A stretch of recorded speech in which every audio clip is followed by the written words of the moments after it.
Lors de sa participation à la 58e session du Conseil des droits de l'homme des Nations Unies tenue à Genève, le secrétaire général du ministère des Affaires étrangères, Younes Magraman, a réaffirmé l'engagement de l'Algérie en faveur d'un dialogue constructif et du respect des principes du pluralisme pour la protection des droits de l'homme, en affirmant l'intention de notre pays à faire parvenir sa voix durant ce rendez-vous important. Plus de détails avec notre envoyé spécial Afaf Blouchette.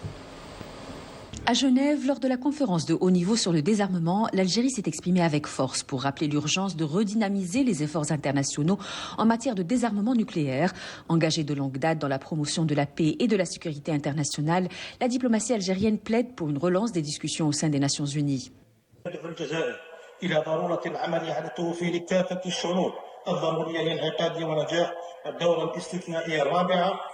للجمعية العامة للأمم المتحدة المخصصة لقضايا نزع السلاح بما يسمح بتجاوز حالة الانسداد الراهنة كما تأمل بلادي أن تتوج الدورة القادمة لمؤتمر المراجعة لهذه المعاهدة بنتائج أكثر إيجابية. Mais au-delà des perspectives multilatérales, l'Algérie a mis l'accent sur une question qui reste une plaie ouverte dans son histoire, celle des essais nucléaires menés par la puissance coloniale française sur son sol. Des décennies après, le Sahara porte encore les stigmates de ces expérimentations avec des conséquences sanitaires et environnementales désastreuses.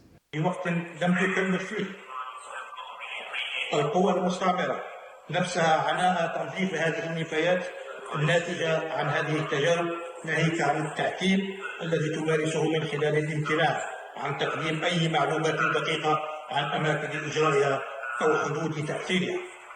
ومن هذا المنظر تجدد الجزائر دعوتها إلى الطرف المسؤول عن هذه التجارب النووية إلى تحمل مسؤولياته الدولية بشكل كامل من خلال تحمل أعباء إعادة تأهيل مواقع التجارب النووية وتنظيفها من مخلفاتها النووية السامة وتعويض ضحايا والكف عن مواصلة التهرب من تحمل مسؤولياته والتقليل من حجم تداعيات هذه الكارثة الإنسانية.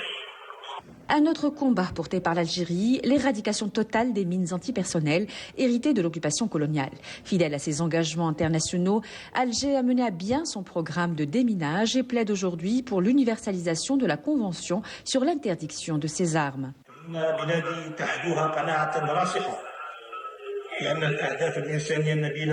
التي تضمنتها الاتفاقية لا تكتمل إلا بتحقيق عملية هذه الاتفاقية من خلال حث الدول غير الأطراف خاصة الإفريقية منها على الانضمام إليها للتخلص من كامل المخزون العالمي لهذه الألغام التي تشكل تهديدا على حياة المدنيين والأبرياء بالدرجة الأولى.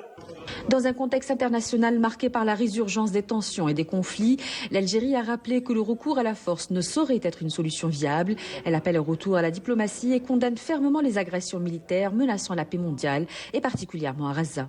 وتغليب الحلول السياسية والتفاوضية لفض النزاعات بدلا من اللجوء إلى القوة لما لها من آثار تدميرية كبيرة ولنا في واقع الحال العدوان الإسرائيلي على غزة خير الدليل على هذه الحقائق المؤسفة.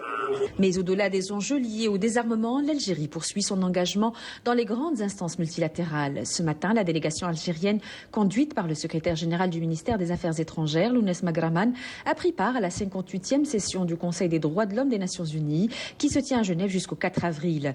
Dans un contexte de tensions croissantes, cette session réunit près d'une centaine de chefs d'État et de ministres pour y examiner plus de 80 rapports sur l'état des droits humains dans le monde, mais les défis sont immenses.